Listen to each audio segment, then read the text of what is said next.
بسم الله الرحمن الرحيم. الله الله والحمد لله، الله يا الله سبحان الله، الله ولا إله إلا الله، الله يا الله والله أكبر. اعوذ باللہ من الشیطان الرجیم، بسم اللہ الرحمن الرحیم۔ رب اشرح لی صدری ویسر لی امری واحلل عقدۃ من لسانی یفقہوا قولی۔ اللہم صل علی محمد وآل محمد وعجل فرجہم۔ ہماری بحث تجوید کے حوالے سے چل رہی تھی۔ تجوید کے ضروری اصول و ضوابط اور وہ جو بہت زیادہ کام میں آنے والے بعض نکات کو آپ کی خدمت میں عرض کر رہے ہیں۔ سب سے پہلے مخارج اور اس کے بعد حرکات، تاکہ مخارج ٹھیک ہونے کے بعد حرکات کے ساتھ مشق کرنے سے ہماری تجوید، ہمارا لہجہ بہتر ہو سکتا ہے۔ تو اس کے ساتھ ساتھ پھر وہ حروف جو لکھے جاتے تھے اور پڑھے نہیں جاتے تھے، حروف ناخوانہ صامت حروف کے بارے میں بحث ہوئی، اور ابھی کچھ ایسے حروف جو لکھے نہیں جاتے تھے اور پڑھے جاتے تھے، اس کے بارے میں بھی ہائے اشباع ہائے ضمیر کے بارے میں کل سابقہ درس میں آپ کی خدمت میں ہم نے عرض کیا۔ اور آج جو ہے خود یہی ہا کی کتنی قسمیں ہیں قرآن کریم میں، کیونکہ اشباع ہائے ضمیر سے ہم نے بات کی، پہلے بھی اور بعد میں بھی حرکت ہو تو کچھ استثنائی موارد کے علاوہ باقی تمام جگہوں میں ہم اس ہا کو کھینچیں گے۔ تو وہ استثنائی موارد بھی آپ کی خدمت میں بیان ہو گئے۔ اچھا، آج جو ہے ہائے ضمیر کے کچھ قسمیں ہیں، کچھ اقسام ہیں۔ کلمات کے آخر میں آنے والی ہا یا اس ہا کی 3 قسمیں ہیں کلاً۔ ایک ہائے ضمیر جس کے بارے میں کل گفتگو ہوئی، اسم کے آخر میں اسم کا جانشین بن کر آتی ہے، جو وہ اور اس کا معنی دیتی ہے، جو بعض موارد میں اشباع ہوتی ہے، جیسے یدہ، اس کا ہاتھ، ضربہ، اس کو مارا، ضربہ زید، زید نے اس کو مارا، عبادہ، اس کے بندے، جس کی بحث سابقہ درس میں گزر گئی کل۔ ایک ہائے ذاتی ہے، ہائے جوہری ہے، جو اصل حرف کے اندر ہا پائی جاتی ہے۔ اگر ہا کلمے کے اصلی اور ذاتی حروف میں شامل ہو اور اس سے جدا نہ ہو سکے تو وہ اشباع نہیں ہوتی، وہ اس سے جدا نہ ہو، کیونکہ جزء ذات حرف میں سے ہے، تو کیسے جدا ہوگی؟ ہا کو ہٹاؤ گا تو معنی چینج ہو جائے گا، حرف چینج ہو جائے گا۔ جیسے اللہ، نفقہ، الہ، وجہ، کرہ، سفہ، کہ یہ تمام میں سوائے ایک مورد ہے ہذہ، جو اس میں اشارہ ہے، اس کی یہ ہا ذاتی ہے کلمے کی، لیکن پھر بھی یہاں پہ کھینچتے ہیں کس وقت؟ مابعد وہی شرائط ہوں تو، کہ اس سے پہلے بھی ساکن نہ ہو اور بعد میں بھی ساکن نہ ہو۔ اور تیسری قسم ہائے سخت ہے۔ ہائے سخت کیا ہے؟ ہائے سخت، ہائے سخت نہ فقط سخت، فقط سخت کا معنی الگ ہے، وہ بعد میں بتائیں گے۔ ہائے سخت، ہائے سخت وہ ساکن ہا ہے جو کلمے کے آخر میں آتی ہے، یہ کلمے کا جز بھی نہیں ہوتی ہے اور معنی بھی نہیں رکھتی ہے، بلکہ فقط وقف کے وقت وزن اور قافیہ کو برقرار رکھنے کے لیے یہ قرآن کریم میں یہ ہا آئی ہے۔ ہائے سخت کے قرآن کریم میں موارد 9 مورد قرآن کریم میں اس کے ذکر ہوئے ہیں۔ فانظر الی طعامک و شرابک لم یتسنہ، اب یہ لم یتسنہ سورہ بقرہ آیت نمبر 259 میں، اور اولئک الذین ھدی اللہ فبہداہ مقتدہ، سورہ انعام آیت نمبر 89، وما ادراک ما ہی، سورہ قاریہ آیت نمبر 10، فیقول ھاؤم اقرؤوا کتابیہ، سورہ حاقہ آیت نمبر 19، انی ظننت انی ملاق حسابیہ، یعنی یہ ہائے سخت ہے۔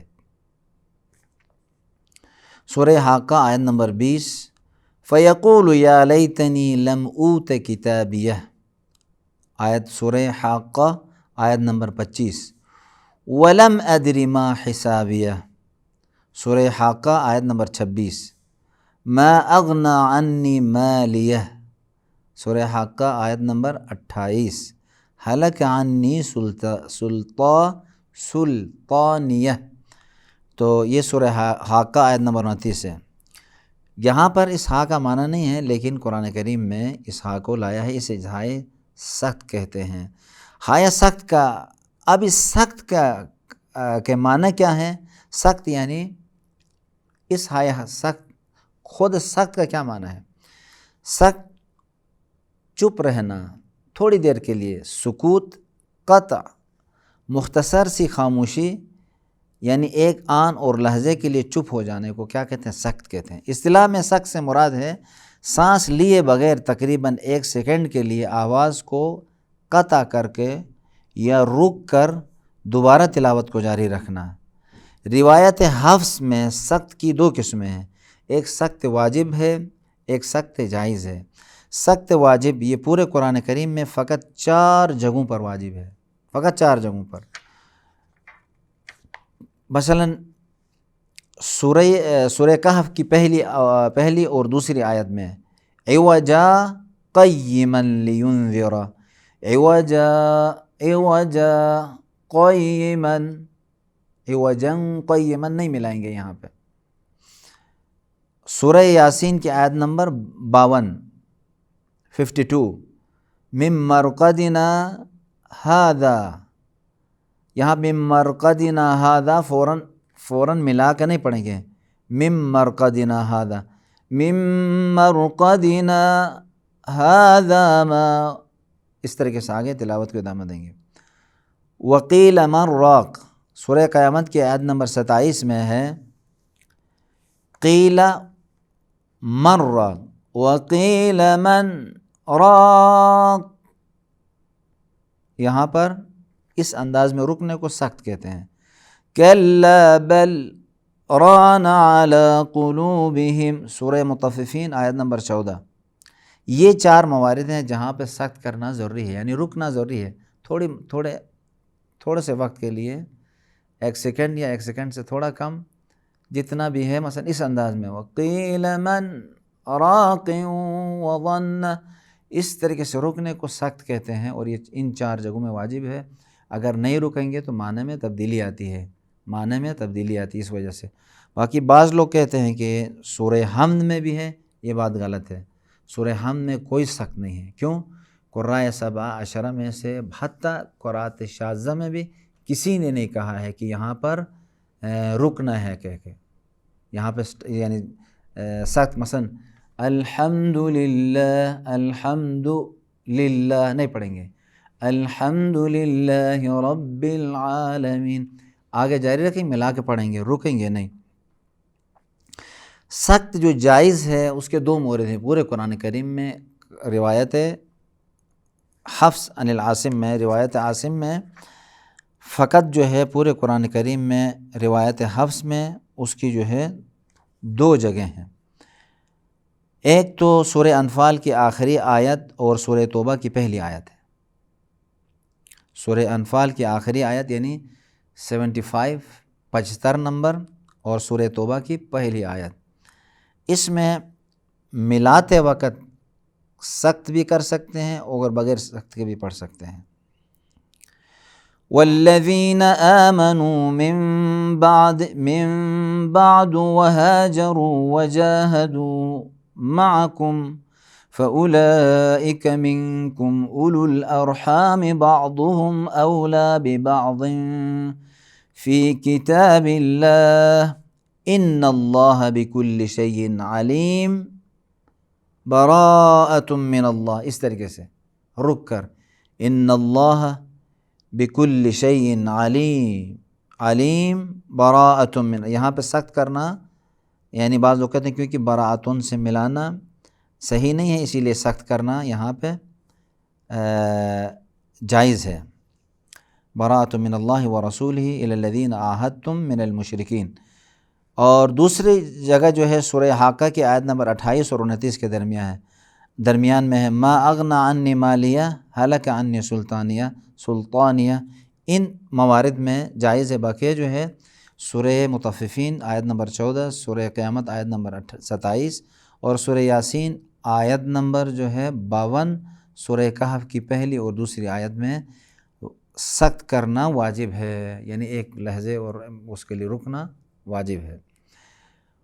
بس یہاں تک ایک بحث ہماری ختم ہوئی، اور اس کے مطابق جو ہے وہ حروف جو لکھے نہیں جاتے ہیں لیکن پڑھے جاتے ہیں اس کی دو قسمیں تھیں۔ پہلی قسم کیا ہے؟ الف، واو اور یا۔ مثلا الف کے لیے تو مثالیں نہیں تھیں، الف، واو اور یا جو جزء حروف اصلی ہیں، تو اس میں الف بھی ہے، واو بھی ہے، یا ہے۔ بعد والی کے لیے ہائے ضمیر میں الف کے لیے نہیں ہے۔ تو جن کی مثالوں کے بارے میں ہم نے بتایا کہ الف کہاں کہاں پر جو ہے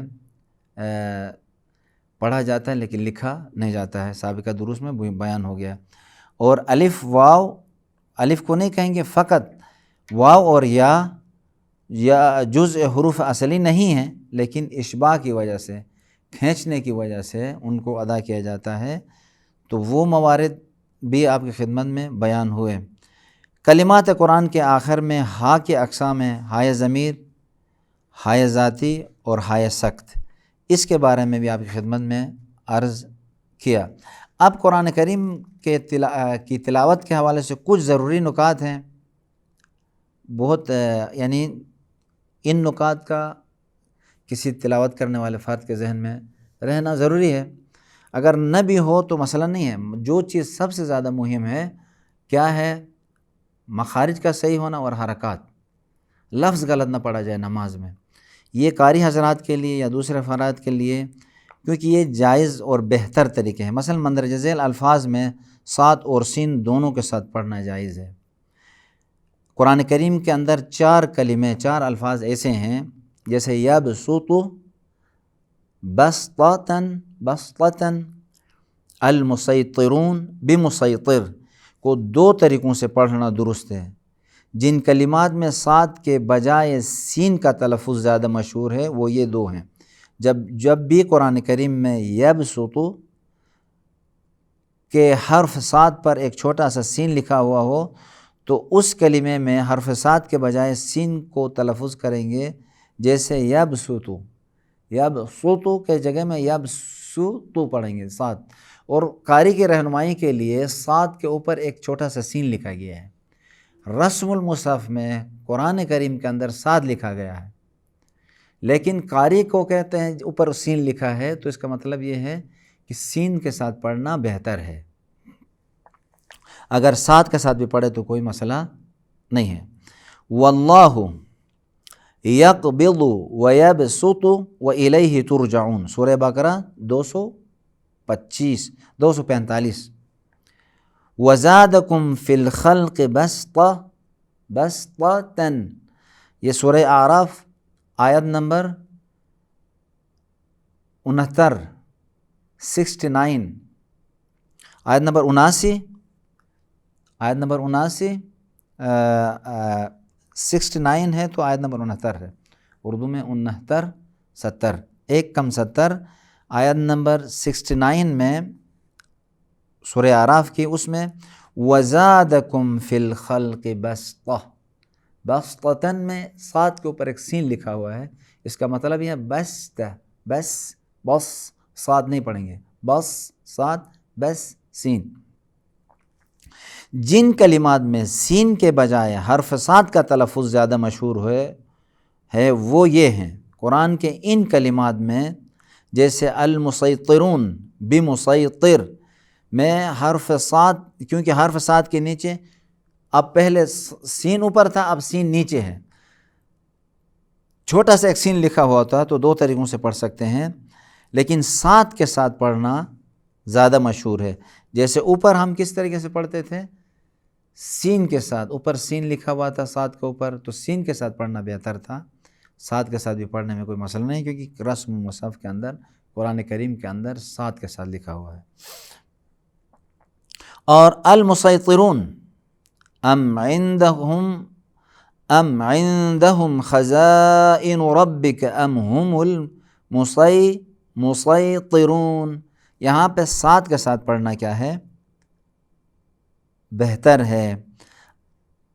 لست علیہم بمسیطر، یہاں بھی سین کے بدلے میں ساتھ کے ساتھ پڑھنا بہتر ہے. سورہ غاشیہ آیت نمبر 22 نمبر، اور پہلی والی آیت سورہ ام عندہم خزائن ربک ام ہم المسیطرون، سورہ طور آیت نمبر 37 کے اندر تھا. اسی طریقے سے یہ چیزیں بھی ایک پڑھنے والے فرد کے لیے قرآن کریم کے اندر معلوم ہوں تو بہت اچھا ہے. پروردگار عالم ہم سب سے اپنی بارگاہ میں قبول فرمائے. ہم سورہ ناس کی تلاوت کرتے ہیں اور پھر اس کے بعد پہلے اس آیت کو میں ایک مرتبہ پڑھتا ہوں. ام عندهم خزائن ربك ام هم المسيطرون لست عليهم بمسيطر والله يقبض ويبسط وإليه ترجعون وزادكم في الخلق بسطة.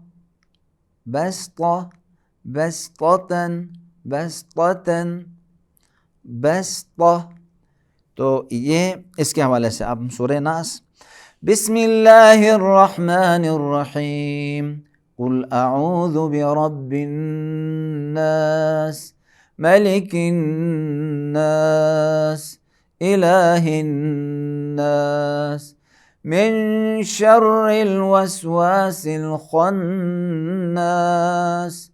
الذي يوسوس في صدور الناس من الجنة والناس صدق اللہ العلی العظیم. اگلے درس تک آپ سب سے اجازت چاہتا ہوں. السلام علیکم ورحمۃ اللہ وبرکاتہ. اللهم صل على محمد وآل محمد. اللهم صل على محمد وآل محمد.